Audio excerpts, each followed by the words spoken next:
Hey everybody, Miss B here. Welcome back to the Joy of Reading Storytime. We have another library book, and this is helping us to remember the joys of reading and the fun of sharing stories. This book is titled The Library Fish. It is written by Alyssa Satin Capocilli, illustrated by Gladys Jose. Let's jump into The Library Fish and see what this book is all about. Once there was a fish. She was not an ordinary fish. She did not live in the sea or the ocean.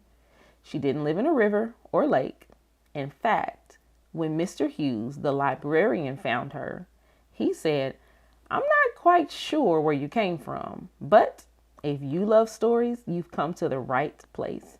Some libraries have their lions, but this library will have you, fish." Hard as it might be to believe, Mr. Hughes was sure the fish wiggled her tail. She might have even smiled. From that day on, she was known as Library Fish. She made her home on the desk of Mr. Hughes. It was the perfect place to welcome all the visitors to the library. From where she sat, Library Fish could check each book that was borrowed and returned. Library Fish quickly grew to love story time. Mr. Hughes read stories that made her laugh out loud. He read poems that filled her with wonder. Mr. Hughes read in a bold voice. He read in a whisper voice.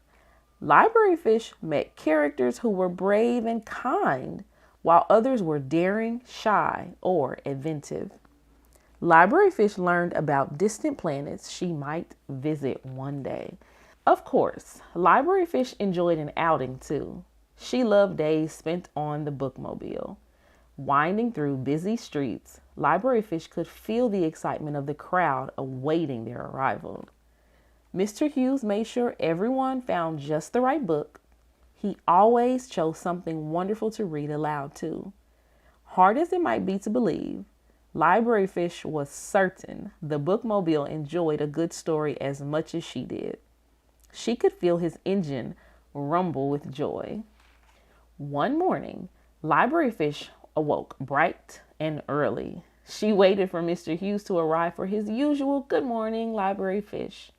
She waited and waited, but the library doors remained closed. Where could Mr. Hughes be? Library Fish looked out over the shelves. Every book sat patiently in its place. She looked out of the long window. Could it be? There, for as far as she could see, was snow. Thick snow, falling fast and harder than Library Fish had ever seen before. It reminded her of a story Mr. Hughes read, where snow fell so high and wide, it made busy city streets come to a stop. Could snow make the library come to a stop too? Library Fish swam around her bowl. She hummed a tune. She did some fancy spins. The snow kept falling. The library grew quieter and quieter. There was only one thing to do.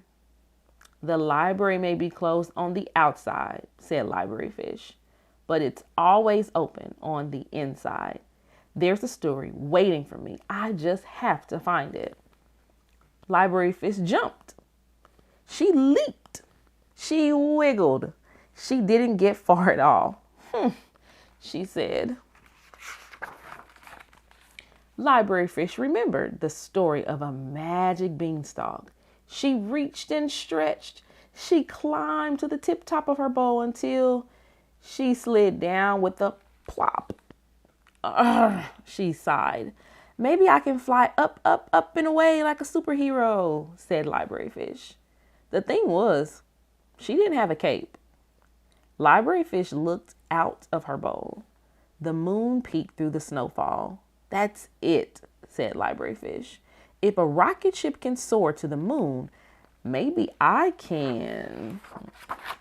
5, 4, 3, 2, 1, blast off, she shouted. This is either going to be really good or really bad. Let's see. And with one big splash, Library Fish landed safely at the foot of a towering stack of books, filled with all the possibility of a great story. She set off at once. Library Fish looked over the book cart. She made it. Some of the books were too high to reach. Some were too heavy. Library Fish went up and down the aisles. She passed shelf after shelf until she found just what she was looking for. There, in the story time corner, were plenty of books. Ready for reading? Library Fish settled into a comfortable, cozy spot. She opened cover after cover. She turned page after page. She pored over wonderful illustrations. And before long, something extraordinary happened. Library Fish was just about to reach for one more story when she heard it. First, a beep. Then, a honk. And then, vroom, vroom. Why didn't I think of this sooner? Library Fish said with a giggle. I'm not the only one around here who loves a good story. Library Fish chose some of her very favorite books, and although it had already been a night filled with adventures, she was sure there was time for just a few more. Library Fish read in a bold voice. She read in a whisper. She read until she laughed out loud. She read until she felt the bookmobile's engine rumble with joy. And before long, something extraordinary happened. There she goes. She's in a submarine, and then a rocket ship, and then a flying fire truck. When the first rays of sun began to shine, a very tired Library Fish climbed back into her bowl. She dreamed wonderful dreams until... Good morning, Library Fish, said Mr. Hughes. Are you ready to welcome our visitors? She was ready indeed. Library Fish smiled. She wiggled her tail, hard as it might be to believe. Mr. Hughes was sure Library Fish yawned, too. Hello, Library Fish. I missed you, Library Fish. Now he's trying to figure out who took the books out and what happened last night.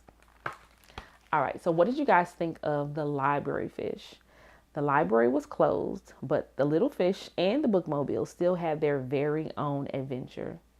Now it's time for us to do some adventuring of our own. That's right, it's activity time. For our The Library Fish activity, you will need your storytelling sequence cards, scissors, and your thinking cap. We are going to use these cards to retell the story.